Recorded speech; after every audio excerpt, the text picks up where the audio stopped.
Hi friends, നമുക്ക് ഇന്നൊരു വെളുത്തുള്ളി അച്ചാർ ഉണ്ടാക്കാം കേട്ടോ. My name is Neetha and welcome to Neetha's dreams.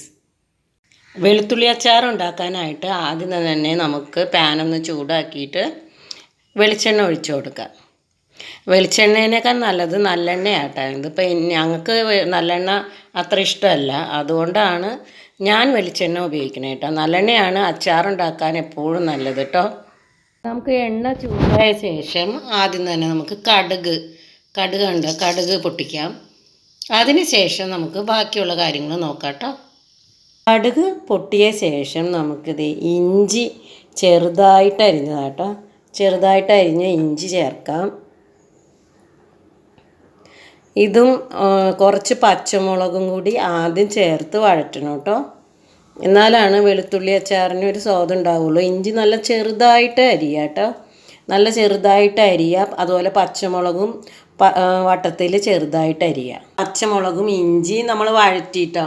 ഇനി നമുക്ക് എന്ത് ചെയ്യേണ്ടതെന്ന് വെച്ചാൽ വെളുത്തുള്ളി അച്ചാറിനായിട്ട് തയ്യാറാക്കി വെച്ചിരിക്കുന്ന വെളുത്തുള്ളി അങ്ങോട്ട് നമുക്ക് വഴറ്റാം. ഇതിപ്പോൾ ഞാൻ കുറച്ച് വെളുത്തുള്ളി എടുത്തിട്ടുള്ളൂ. നിങ്ങൾക്ക് ആവശ്യാനുസരണം വെളുത്തുള്ളി എടുക്കാം കേട്ടോ. ഇതിപ്പോൾ ഞങ്ങൾക്ക് അത്ര വീട്ടിൽ ആരും വെളുത്തുള്ളി അച്ചാർ അങ്ങനെ കൂട്ടത്തില്ല.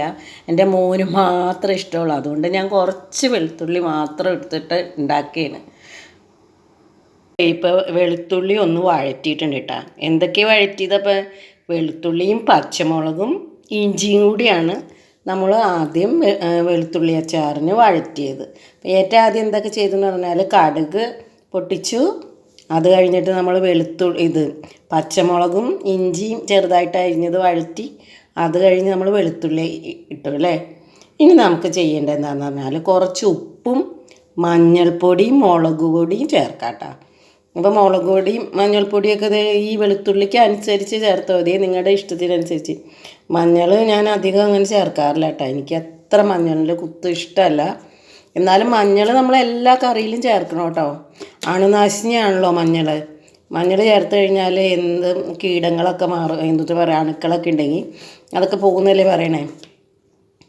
അതുപോലെ നമുക്ക് മുളക് പൊടി ചേർക്കുമ്പോൾ കാശ്മീരി മുളക് പൊടിയും കൂടി ചേർക്കാം കേട്ടോ. അപ്പോൾ അച്ചാറിന് നല്ല കളറ് കിട്ടുമേ. മുളക് പൊടിയും മഞ്ഞൾപ്പൊടിയും ഉപ്പും പിന്നെ എന്താണെന്ന് പറഞ്ഞാൽ കായത്തിൻ്റെ കായപ്പൊടിയും ചേർക്കണം കേട്ടോ. അതൊക്കെ നിങ്ങളുടെ ഇഷ്ടത്തിനനുസരിച്ച് ചേർക്കണേ. എന്തോരം വെളുത്തുള്ളി ഉണ്ട് അതിനനുസരിച്ച് നമുക്ക് പൊടികൾ ചേർക്കാം. മുളക് പൊടി കുറച്ച് ഇത്തിരി ചേർക്കണം കേട്ടോ. ഉപ്പും അച്ചാറിന് ഉപ്പൊക്കെ കൂടുതലുണ്ടെങ്കിലല്ലേ നല്ലത്. കണ്ടോ, ഇത്രയും ചേർക്കാം. പിന്നെ നമുക്ക് ഉലുവയും പൊടിച്ച് ചേർക്കാം കേട്ടോ. ഇനി നമുക്ക് അച്ചാറിനൊരു ടേസ്റ്റൊക്കെ വരാൻ വേണ്ടിയിട്ട് എല്ലാം ഉപ്പും പുളിയൊക്കെ ഒരുപോലെ ആകാൻ വേണ്ടിയിട്ട് നമുക്കിത് ശർക്കരയുടെ പൊടി ചേർക്കാം കേട്ടോ. ശർക്കരയുടെ പൊടി ചേർക്കുന്ന പറഞ്ഞാൽ ഇതിപ്പോൾ ഡബിൾ ഹോഴ്സിൻ്റെ ശർക്കരയുടെ പൊടിയാണ്. ഇത് വേണ്ട, എനിക്കിത് വനിതയുടെ കൂടെ ഫ്രീ കിട്ടിയതാണ്, ജാഗറി പൗഡർ. അല്ലെങ്കിൽ നിങ്ങൾക്ക് വീട്ടിൽ ശർക്കര ഉണ്ടെങ്കിൽ ശർക്കര പൊടിച്ച് ചേർക്കാം കേട്ടോ. അതിന് ശേഷം നമുക്കിതേ നല്ല ചൊറുക്ക നമുക്ക് ചേർക്കാം കേട്ടോ. കള്ളിൻ്റെ ചൊറുക്കയാണ് ഞങ്ങൾ ഉപയോഗിക്കുന്നത്. ആസിഡ് ചൊറുക്കനേക്കാൾ നല്ലത് കള്ളിൻ്റെ ചൊറുക്കയാണ് കേട്ടോ.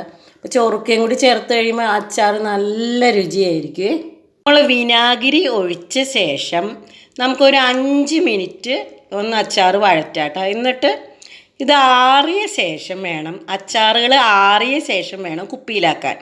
ഇല്ലെങ്കിൽ പെട്ടെന്ന് ചീത്തയായി പോകുകയെ. അതുപോലെ നനഞ്ഞ ഈ കയ്യിൽ സ്പൂണൊക്കെ ഇല്ലേ ഇട്ട് അച്ചാറിൽ ഇളക്കരുത്. അതുപോലെ അച്ചാർ ഇടാവുന്ന കുപ്പികളില്ലേ, നമ്മൾ എടുത്തു വയ്ക്കുന്ന കുപ്പികളൊക്കെ നല്ലോണം വെയിലത്ത് വെച്ച് ഉണക്കണം കേട്ടോ. അപ്പോൾ താങ്ക്സ് ഫോർ വാച്ചിങ്. ഞാനിനി അടുത്ത വീഡിയോ ആയിട്ട് വരാം. അതുവരെ ബൈ.